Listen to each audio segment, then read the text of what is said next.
Good morning, lecture 3. We are going to focus on plot in cinema, in plot in films. So, these are the key concepts that I will be discussing today. What is narrative? Okay, and then I am going to talk about elements of narrative, how a plot is plotted. So, narrative, levels of narrative, diegetic, intra-diegetic elements, theories of narrative, and certain cinematic and literary concepts like defamiliarization and the concept of the unreliable narrator. These are the key theories we should be looking at, but this is not an exhaustive list. We will be dealing with more theories as we go deeper into the course. So, one is Genette, a French theorist who is a formidable influence on narrative. All these theories basically they focus on literary theories, but then we are going to see how literary theories can be applied to cinematic theories as well. Roland Barthes, Victor Shklovsky and Vladimir Prop. So, these are our theories that we will be looking in detail today. So, what is a plot? A plot can be a cinematic plot or a filmic or a literary plot. Okay, where is the plot? People are often ask what does it mean. So, it could be even verbal, written or visual as in cinema. Even a painting can have a plot. Even a painting can, a photograph can tell you a story. There is a plot over there. Perhaps some of you who are interested in photography would know the art of there is a field called concept photography. You develop a concept and there is a plot, that is not merely a portrait or a picture, there is a concept there. Okay. So, narrative is the way a story is told. So, the joke is mothers no longer tell their children, or children no longer tell their mothers rather, that tell me a story, it's tell me a narrative, the way a story is told. Film combines all these elements and therefore becomes a complex activity. Now see, I have to tell you something and please do remember it. Plot comes out of the story. It is a casual sequence of the chronological events in a story.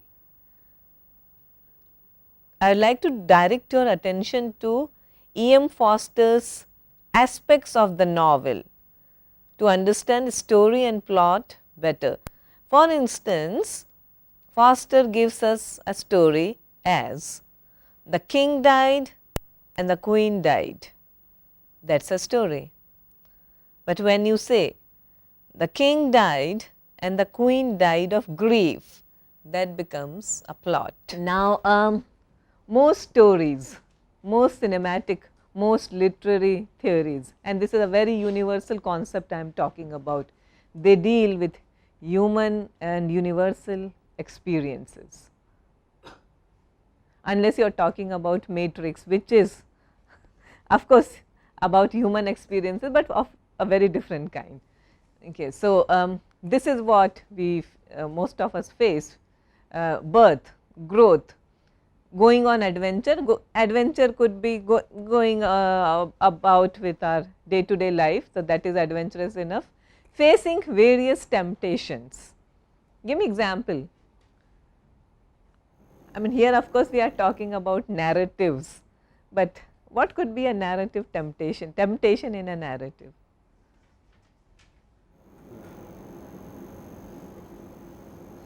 A hero is born, he grows, he goes on a particular adventure, he faces temptation, he may win, he may lose. If he wins, it is a happy ending. If he loses, it is a tragedy. Okay. He may fall in or out of love, that is part of the adventure. Lastly, life lessons derived. Okay, so all of us, when we take stock of our lives, there are certain life lessons. At the end of these 5 years in IIT, there will be certain life lessons, okay, hopefully pleasant for most of us. Now, let me give you an example. How many of you are familiar with the story of Oedipus? Yes. Can you apply Oedipus to this? Yes, Shweta. Just tell me birth and growth. Okay, so Oedipus is born in the palace to the king and the queen, and there's a prophecy which says that he will grow up to kill his father and sleep with his mother. Yes. So as he becomes a toddler, his mother puts him in a basket and sends him out to be left in a field to die. Yeah. But he is taken in by a shepherdman, and he grows up in a different kingdom, adopted by a neighboring king. Yes. And fine. Now, Tara, if you are familiar with the story, going on adventure, let me tell you, and you have to help me here. Oedipus, as she rightly pointed out, grows up in the household of a neighboring king, unaware completely that his real parents are some other people. Now, there in that other kingdom, there is another prophecy, and he is told by the oracle there that you will end up marrying your mother and killing your father. Now, that prompts him to go on an adventure. He escapes from that kingdom in order to avoid this horrible fate and goes on an adventure. Now, what is that adventure? Things happen to him. yeah, and then eventually it leads that he gets into a war. He unknowingly joins the army, which is in a war with his original father. Yeah. And Unwittingly. And he kills him. Unwittingly, so that's going on adventure. Thank you. Facing temptations, yes, perhaps not to that extent in Oedipus, but in many films and many stories you will find, we will be talking about that. Our own Indian epics, they trace these things, elements of temptations. Our heroes are in exile, they face various temptations, okay. Winning, losing, and then life lessons derived. It is a standard plot. This is the way most plots unfold. I am showing you a still from this very popular movie, no prizes for guessing. What is this movie? Terminator 2, the Judgment Day. Now, can you apply all these? I will give you a minute. Can you apply all these elements that we have just discussed to this movie? You have to also tell me whose journey it is.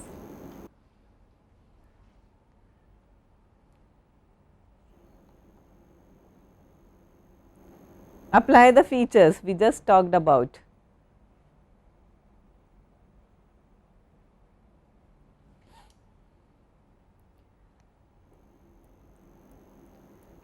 Srinath, can you start? Can you give us some inputs here?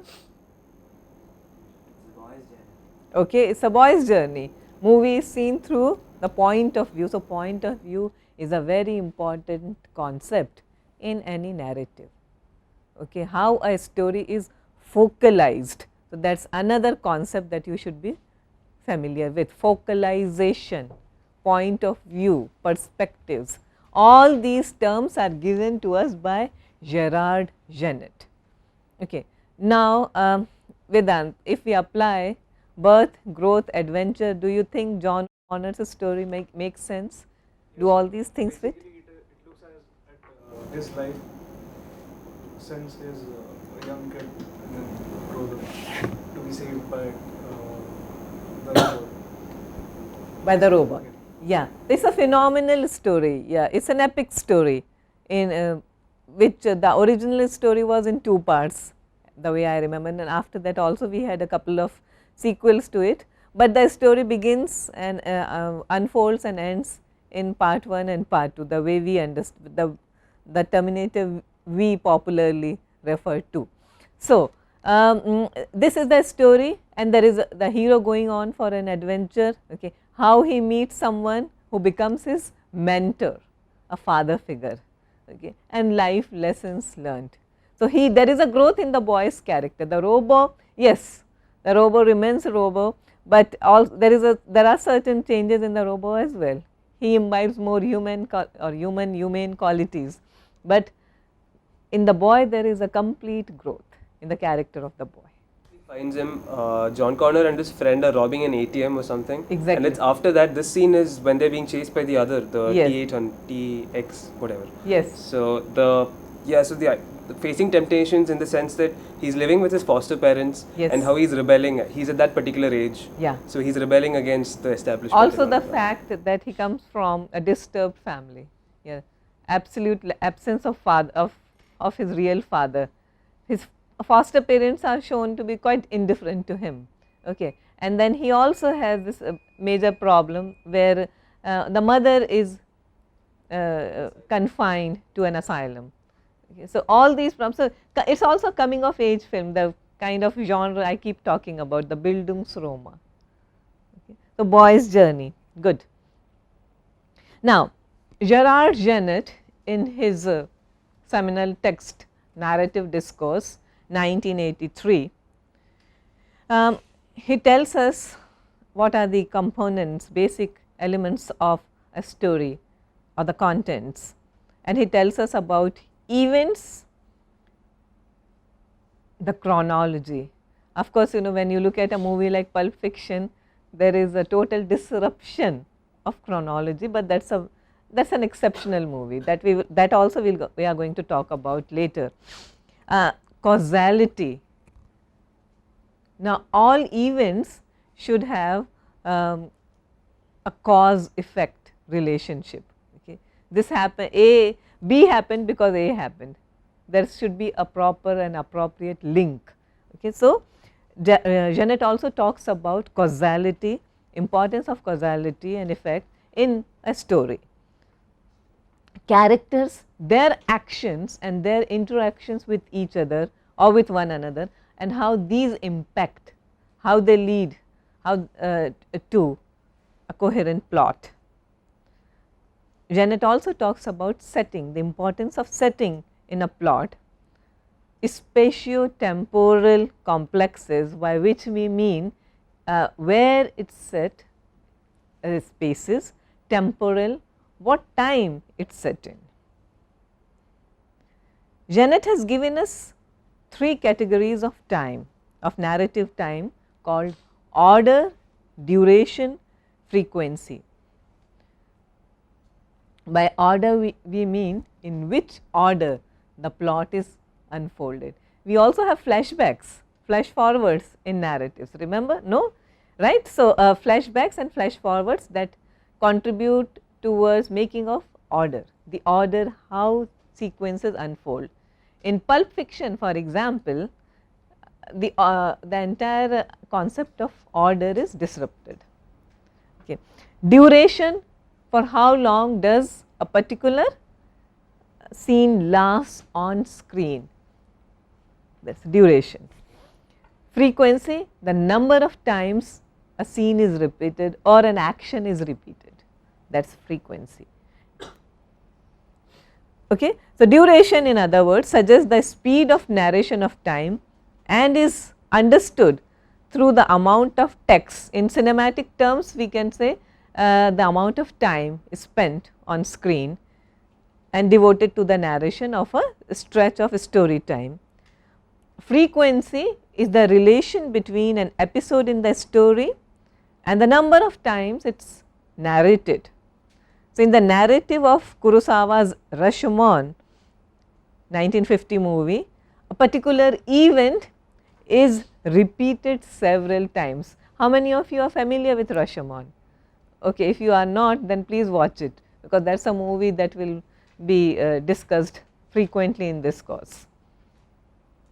So, Gerard's concepts of order, duration and frequency.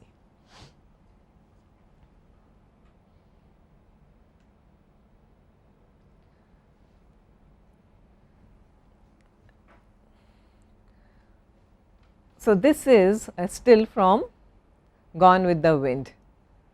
Here spaces and time are two elements which are very well defined, very clearly articulated. What are the spaces? What is the setting? That is the time. Okay, space. The south, yeah, the plantation period, yeah, the plantations, Alabama, Atlanta, those are the spaces that the movie is looking at. In particular, Tara, the heroine's Scarlett O'Hara's mention, that is a very important setting, space. Temporal, the Civil War period 1861 to 65 and the aftermath. Okay, so very clearly defined. I am just trying to draw your attention to how narratives are done in films. So, here space and time are clearly defined. And what is your opinion on spaces and time in the matrix? Do we have a very clear indication of spaces and time? But this is also one way of doing, because it belongs to a totally different genre, the science fiction. Movies like Gone with the Wind belong to a different category, linear storytelling, classic Hollywood, classic storytelling. Science fiction can play around with these elements. Okay. So, science fiction has a grammar of its own.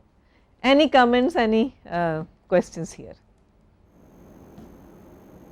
Yes. How do these categories apply in, say, movies of like Warhol, where there are 3.5 hours of just one action, one event? So how do you apply the idea of space and time? You are talking about Andy Warhol's, yeah.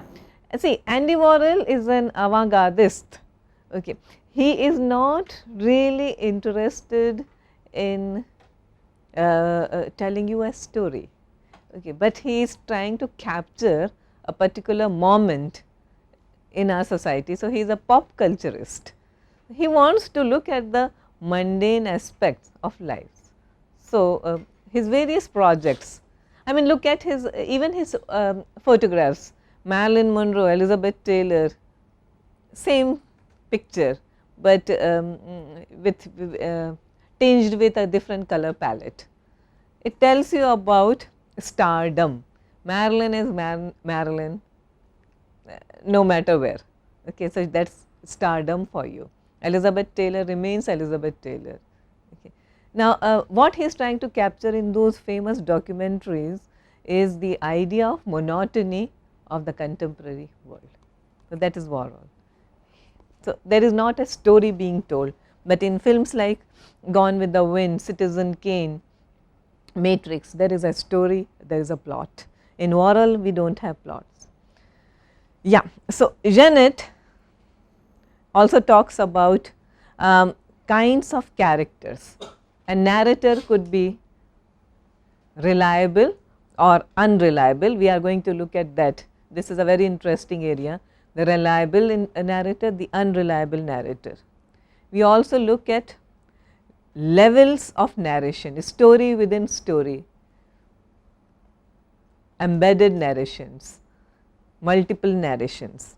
We also look at the narrative voice. Who is the narrator? Now, I will explain. Reliable and unreliable narrators, levels of narrators, narratology, and the voice in a narrative.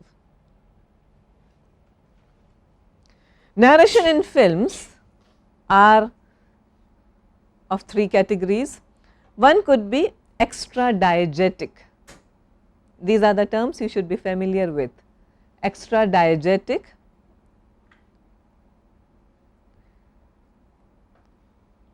it is a kind of a voiceover. I am sure you know what is a voiceover in cinema. So, the voice does not necessarily belong to any character from the movie itself. For example, in Billy Wilder's The Apartment, there is a voice, there is a voiceover, but the voice does not belong to anyone from the movie, from the film. Homodiegetic, the voiceover is the voice of a person or narrator who is a character in the film.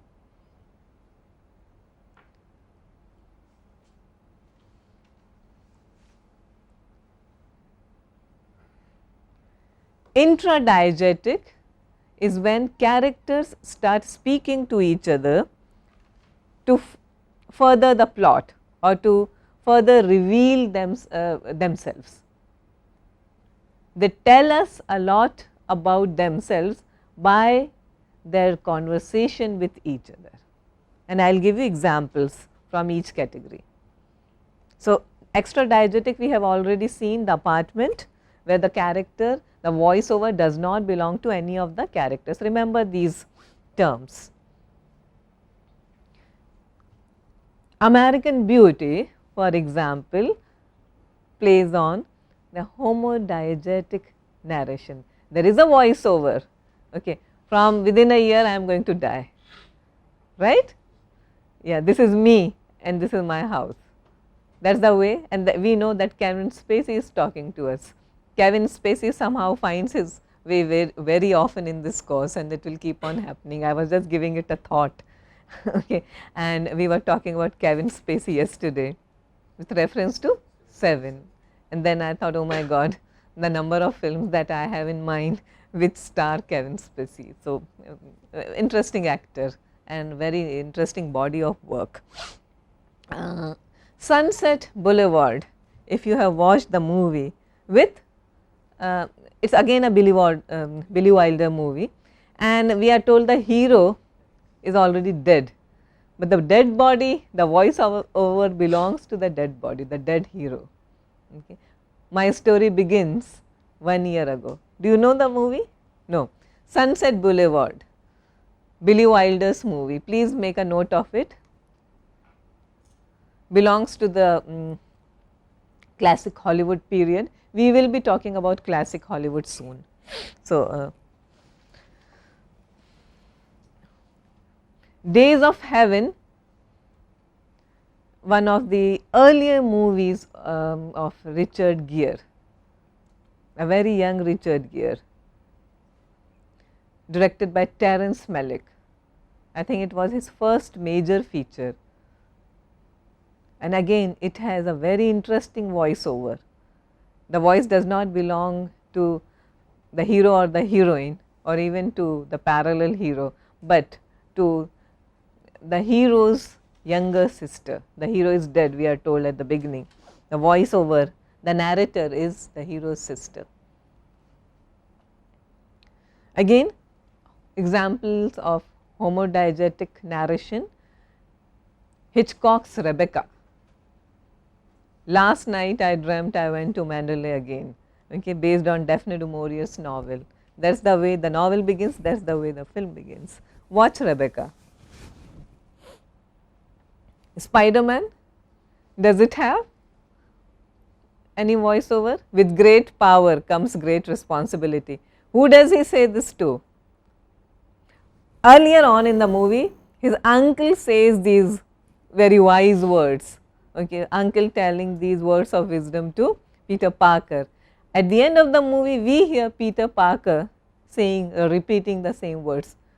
Who is he talking to? To us.